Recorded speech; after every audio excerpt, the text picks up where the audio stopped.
Morning po sa inyong lahat. Ayan, alas 7 ng umaga. Nagsasayang ako. Hindi na ako nagsaing sa rice cooker kasi napapanis yung kanin nila.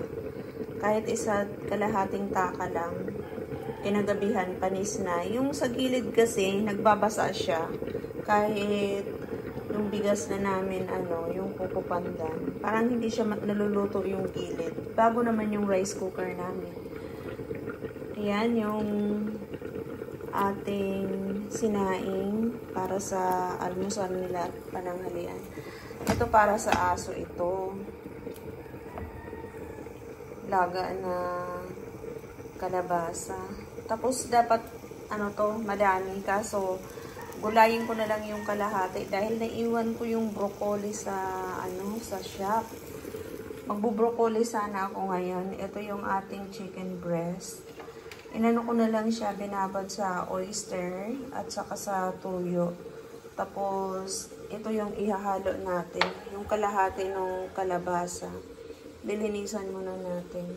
Wala kasi ibang gulay dito. Meron yung pitsay bagyo at saka repolyo. Kalabasa. Yung kalabasa kasi di kumakain yung pamangkin ko niyan. Kaya ito na lang siguro ang ihalo ko dito sa chicken breast natin kasi gusto ko yung may gulay. Ito na yung ating kalabasa at ito na yung ating chicken breast. May mantika na tayo dito. Ilagay muna natin yung ating chicken breast dito bago natin gisahin.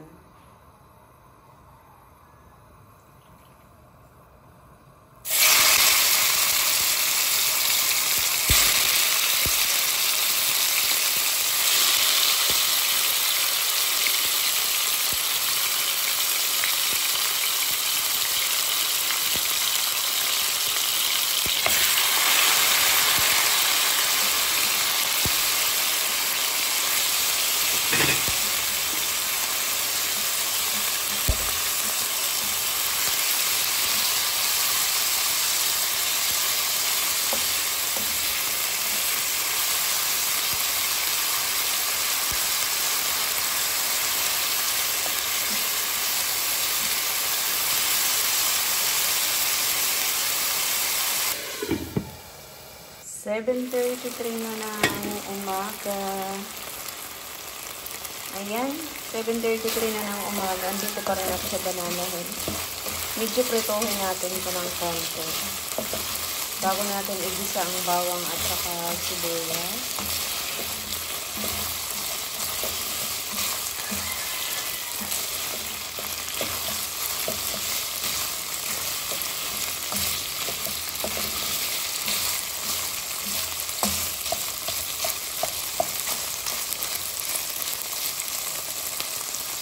Takpan ulit natin. At ito na yung ating chicken breast. Ayan, kung nakikita niyo. Prito na siya. Ngayon, igilid natin. Medyo lakasan ko na yung apoy. Kasi magigisa na ako. Magdagdag ako ng konting mantika. Tapos, ilalagay ko na yung ating bawang. Ayan.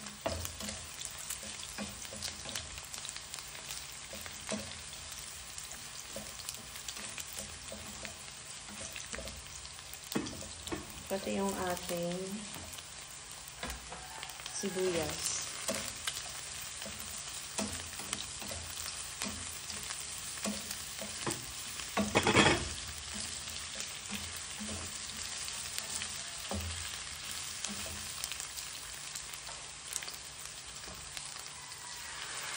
Ilagay ko yung sa pinagbabadan at ilagay ko na yung ating kalabasa. Ay!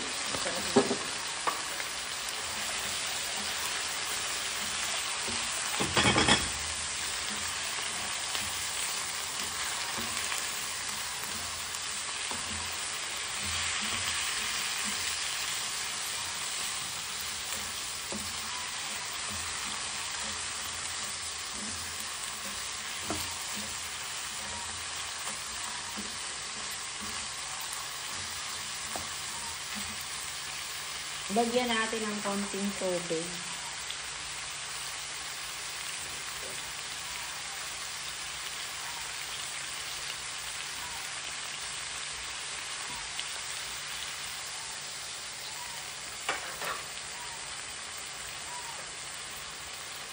Takpan natin. Haluin ulit natin. Ayan, tumulo na yung tubig. Saglit lang to kasi yung ating manok luto na to.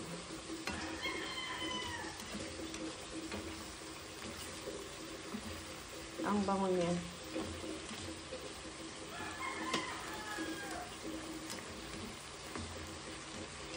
Imbis na broccoli, napunta sa kalabasa. Naiwan ko kasi sa shop yung broccoli. Akala ko dito nakalagay yung broccoli. Andun pala sa shop. Kaya bukas yung ulam namin, yung broccoli. Kasi masisira yun eh.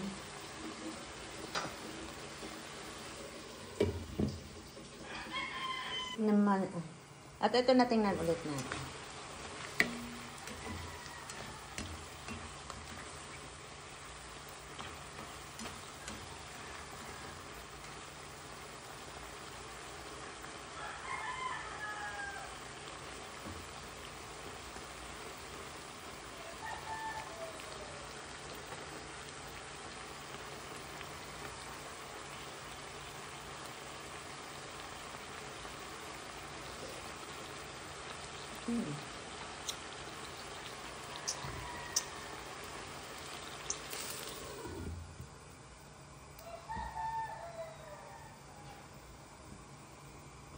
At luto na yung ating ulam. Dapat broccoli lang nakahalo nito.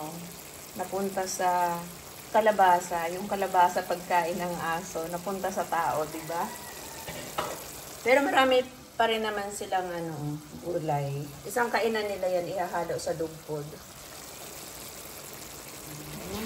Luto na siya.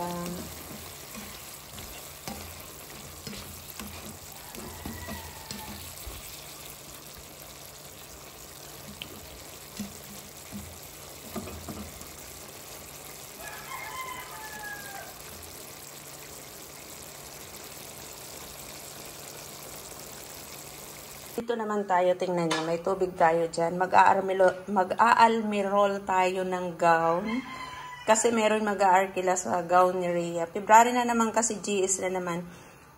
Aalmirol rin natin.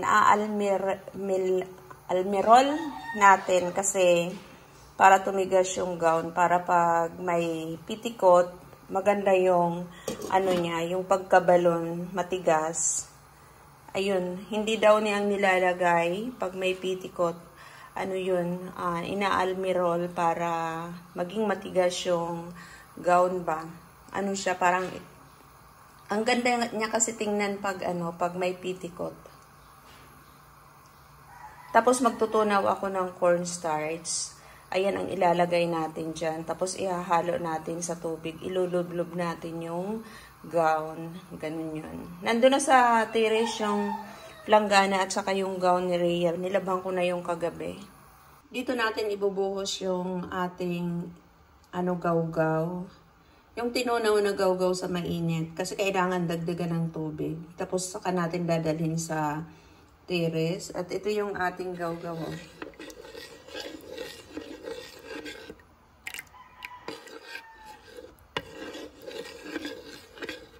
Tingnan natin kung mainit na.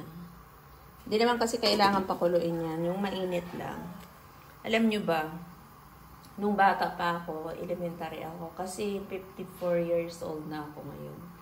Na, ko pa yun, naabutan ko pa yun yung matatanda na yung mga kamison nila, inaalmirol talaga nila. Yung parang mga half sleeve nila, almirol nila. Pero kadalasan talaga noon sa mga matatanda, pag nagsusuot sila ng mga bestida o kaya duster, lagi silang may kamison, yung kulay puti ba na medyo manipis siya, pero medyo matigas yung tila niya. Inaalmirol nila yun. Hindi sila noon nagsusuot ng ng damit na walang kamison, laging may kamison. Naabutan ko pa yun yung mga panahon na yun. Lagi sila, pag may duster sila, ano sila, may kamison sila. Ganun ang mga matatanda noon. Ngayon hindi na. Hindi na uso yung mga kamison, diba? Nakita ko ito noon nung bata pa ako sa lola ko kung paano siya mag-almirol ng ng mga damit. Pag yung mga bestida na matitigas ang tela, ina-almirol niya yun. Alam niyo ba pagka natuyo yung pwede patayuin yung damit? Kasi sobrang sobrang matigas. Hanggang ngayon di ko nakalimutan. Ilagay na natin yung ating cornstarch. Hinaan natin yung apoy para hindi siya magtutong.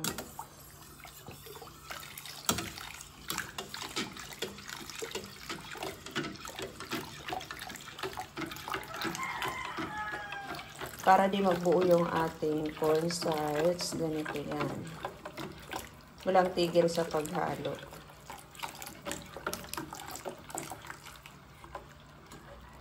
Ayan, pag magbago yung kulay ng ating gawgaw, yung parang transparent na siya, pwede na yun ilagay doon sa balde na may tubig.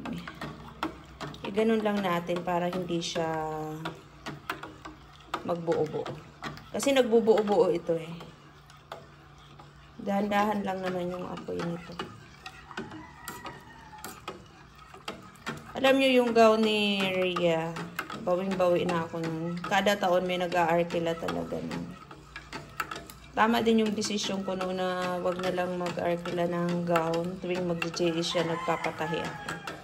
Kasi, yung mahal yung pag-arkila. Naisip ko noon na pag nagpatahi ako, pwede ko pa mabawi yung gastos. At totoo nga naman, taon-taon, may nag-aarkila. Minsan, 3. Minsan, 2 lang ang nakakapag-arkila kasi sabay-sabay ang GS nila. Pag naunahan na, syempre, hindi na maa-arkilahan. Yung madalas arkilahin, yung kulay pula na gown ni Rhea. Yung nung grade 10 siya, kulay puti kasi yung ni Rhea, gown, yung mermaid gown. Ang gown niya nung grade 10 siya, mermaid gown. Kaya hindi siya masyado na arkila. Ang mga gusto kasi ng mga bata ngayon yung parang balloon siya. Ayan kung nakikita niyo. Malapit na ito, parang na. Nagbago na ang kulay niya. Pero anuhin pa natin ang konti. Medyo lakasan lang natin yung apoy. Kasi maliligo pa ako eh. Luto rin naman yung almusal nila, yung kanin, yung sa aso, yung ulam namin mamayang tanghali. Luto na rin. Alam niyo, makakapagbukas ako ng tindahan. Ito mga 10:00 pa kasi pagdating ko sa bahay, sa shop, magpapakain pa ako ng aso. Tapos, bibili ako ng itlog. Wala na kasi kaming medium na itlog. Tapos, yung small namin, isang tray na lang. Mahigit isang tray na lang. Mas maganda kasi na marami kang stock kasi parang nakakainganyo yan sa mga customer na marami kang stock lagi. Kahapon sarado yung tindahan kaya hindi ako nakabili. Laging late ako pag nagbukas ng tindahan. Pero bukas siguro medyo maaga ako. Doon ako matutulog sa shop mamayang gabi. Para maaga ako makapagbukas.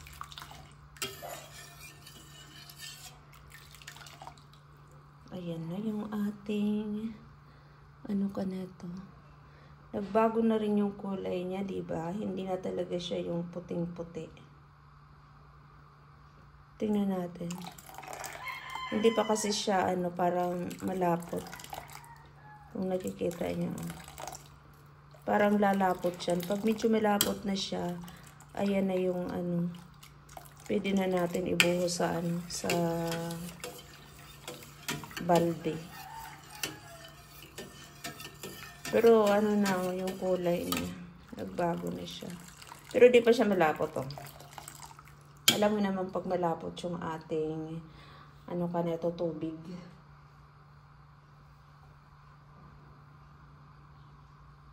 Yan, pwede na ito. Tingnan nyo ha. Malapot na yung ano niya, yung tubig niya.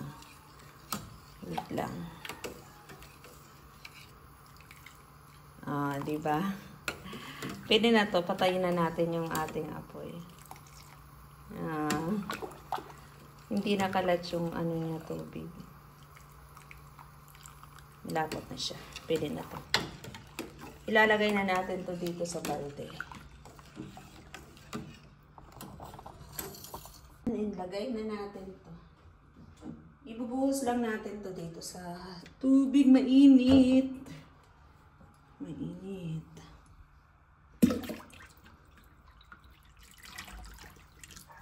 Ayan. Tapos ang gagawin natin. Ayan.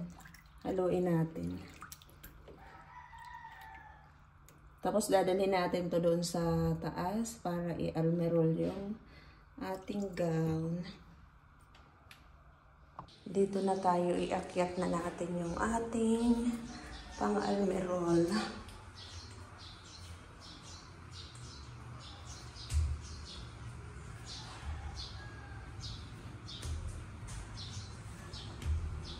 Nasa langga na yung ating pang-almerol.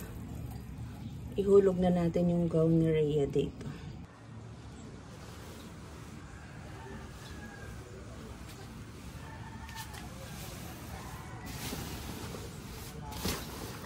Kailangan makalublob lahat.